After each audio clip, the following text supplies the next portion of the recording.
Hello, I'm Sebastian. Welcome to Nine Nar Trees podcast. Today I will summarize and review the book. Rubicon, The Last Years of the Roman Republic by Tom Holland is a narrative history of how Rome shifted from a fiercely competitive republican system to one dominated by warlords and, ultimately, emperors.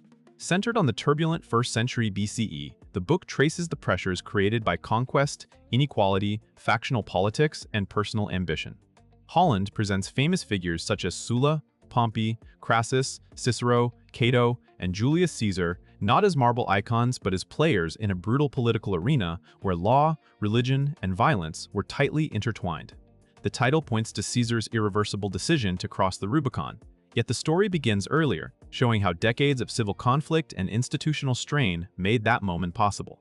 Written for general readers, it blends vivid storytelling with the core historical debates about why republican norms collapsed and why Romans themselves, step by step, accepted the rule of one man. I will give you key takeaways from this book. Firstly, a republic built for rivalry and strained by empire, Holland frames the Roman Republic as a system that rewarded competition among aristocrats and treated political life as a contest for honor, office, and glory. In its early form, this rivalry could be channeled through elections, annual magistracies, and the Senate.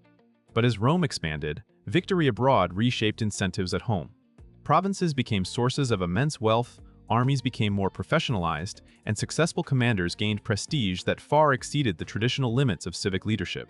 The book highlights how corruption and patronage intensified when office meant access to provincial revenues and the ability to enrich allies. At the same time, republican ideals such as liberty and shared rule remained powerful, so politicians fought over who best embodied them while bending the rules to win. This tension between traditional forms and new imperial realities helps explain why constitutional mechanisms failed to contain ambition.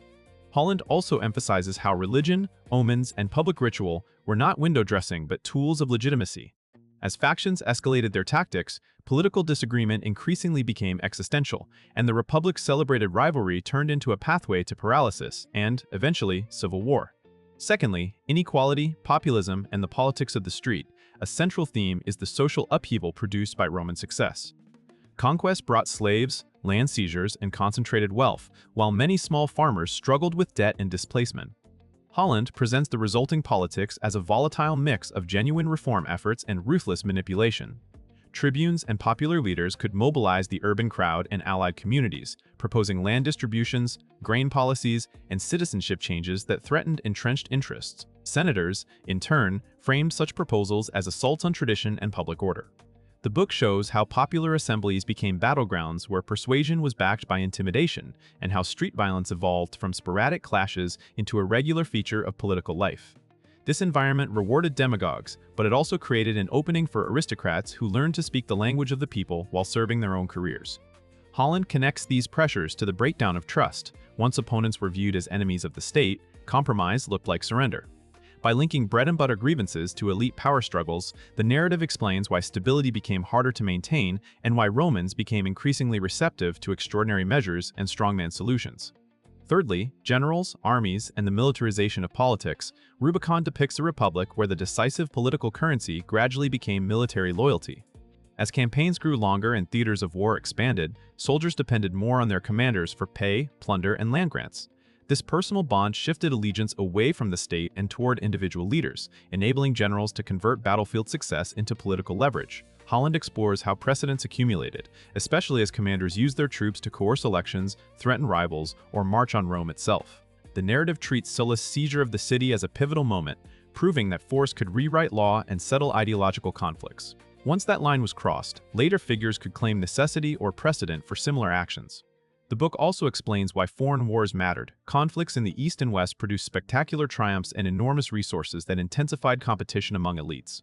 Pompey and Crassus exemplify how wealth and armies could override conventional seniority, while Caesarian ambition shows how a charismatic leader could fuse political messaging with military achievement. Through these arcs, Holland argues that the Republic did not simply collapse, it was hollowed out as military solutions repeatedly replaced civic ones. Fourthly, law, tradition, and the weaponization of the Constitution. Rather than presenting the Republic as governed by a fixed constitution, Holland shows a system held together by custom, precedent, and shared assumptions about restraint. When those assumptions weakened, legal arguments became weapons. Politicians invoked ancestral practice, emergency powers, religious vetoes, and procedural tricks to block opponents or justify exceptional actions. The Senate could claim to defend the state while authorizing harsh measures, and popular leaders could claim to defend liberty while bypassing senatorial authority.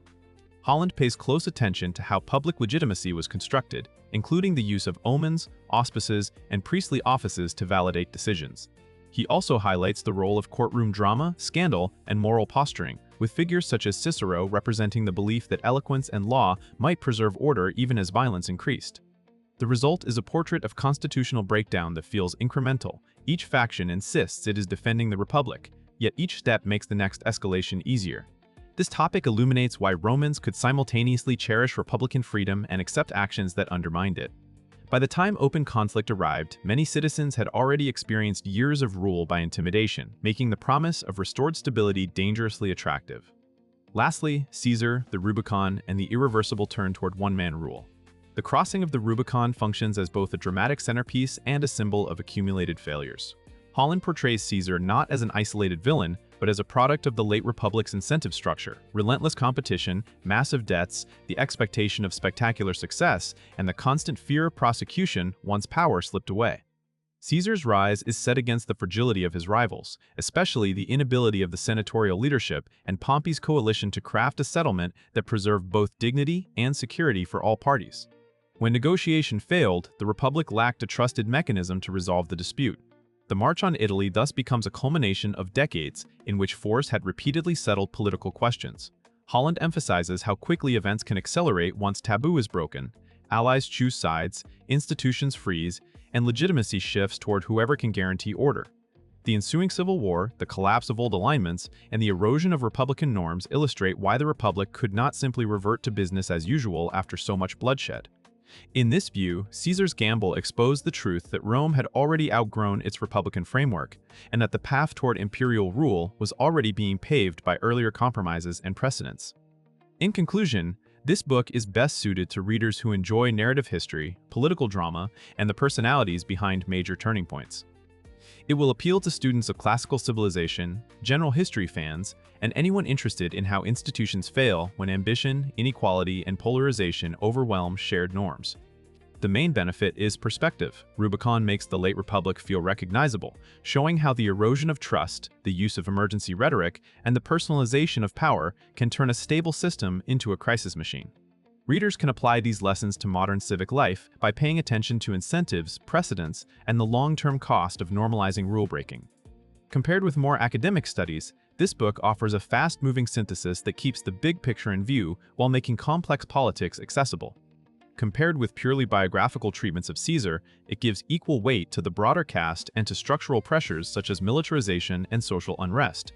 It is worth buying because it combines clarity, momentum, and thematic coherence, helping readers understand not only what happened, but why so many Romans came to accept that liberty could be traded for order. If you would like to support Tom Holland, you can buy the book through the Amazon link I've provided in the podcast description. After reading the book, please let me know what you think and share your thoughts. See you around.